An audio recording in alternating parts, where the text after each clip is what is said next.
Great. And I'll start here by explaining also why segment. Why on earth are we not just sending data directly to Mixpanel and directly to Intercom? That's probably the first question you're asking. And it's really to try and minimize the amount of technical debt that you generate by injecting Mixpanel, Intercom, Google Analytics, et cetera, onto your site individually. I've had this experience a number of times where I've gone to a development team and I've said, hey, I need you to put Google Analytics on the site. And they say, great, that's easy. We just put a header code in. Okay, cool.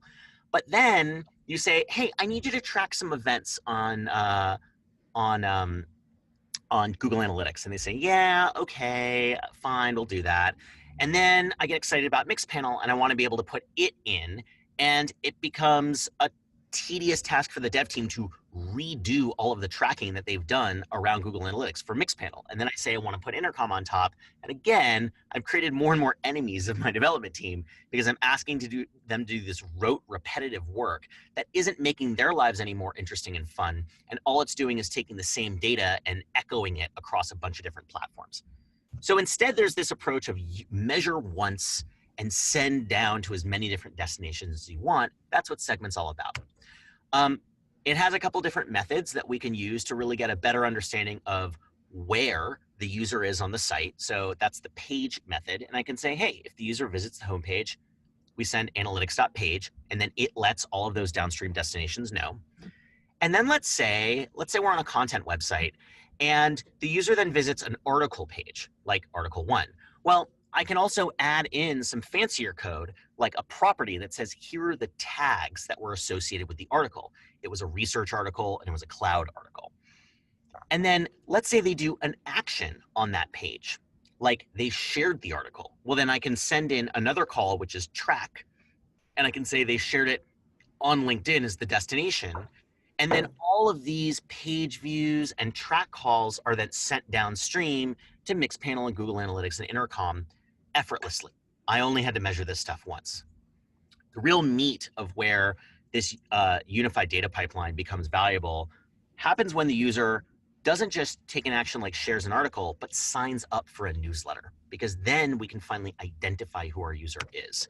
So when the user signs up for our newsletter, which is in this case synonymous with registering for your application, the first thing we do is we fire off this method called alias. Now, oftentimes this happens just automatically in the background of Segment, but what it does is it says, hey, this new user ID that we've just provisioned for this new user sign up, we're actually going to alias that user ID to the anonymous ID that was generated for all of the behavior and activity that happened up to the point that that user had signed up for the newsletter. What that means is I can look backwards in time once I get a new newsletter sign up to see not just what was the source of the sign up, but what was the behavioral flow through my website that led to that sign up.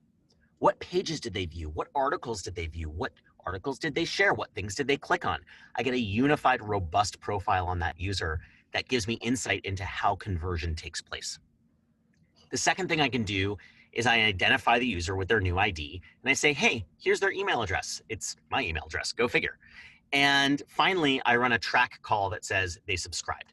So in something like Mixpanel, the track call and the page calls would show up as the same thing. It would be like, viewed article 1 page, or subscribed is the event.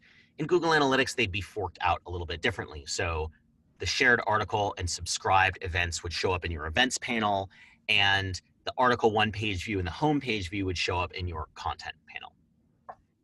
So can I jump in here for a question, Seth? Yeah.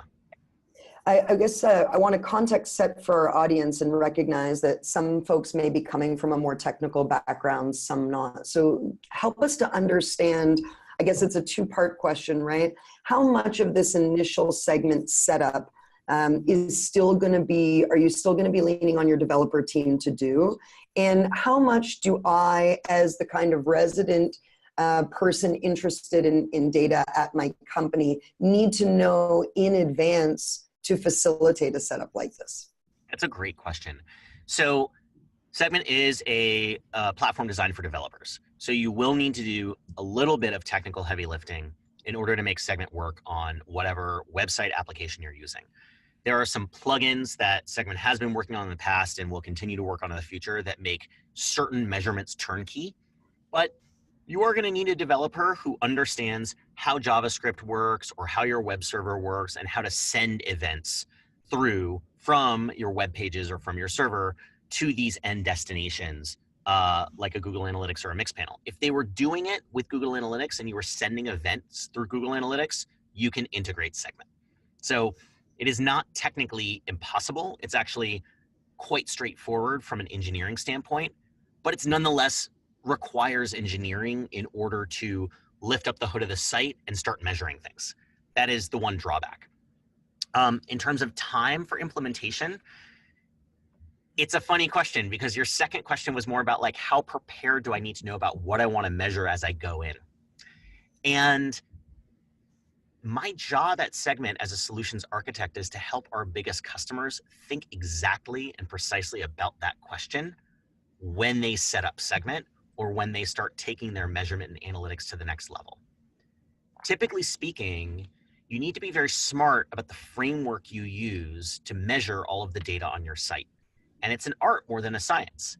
You need to understand, how do we capture the most amount of valuable information such that we aren't overwhelming ourselves with too much data, but also we're not keeping things so simple that we miss out on insights that we could otherwise capture.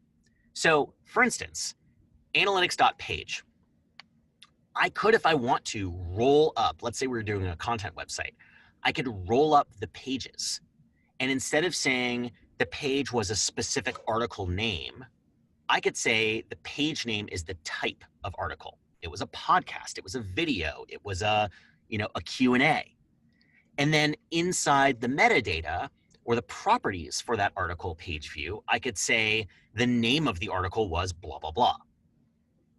The benefit of measuring things that way is if I have a tremendous number of articles, let's say I have hundreds of thousands of articles, and I really want to understand at a glance, how does the traffic around those articles roll up by article category?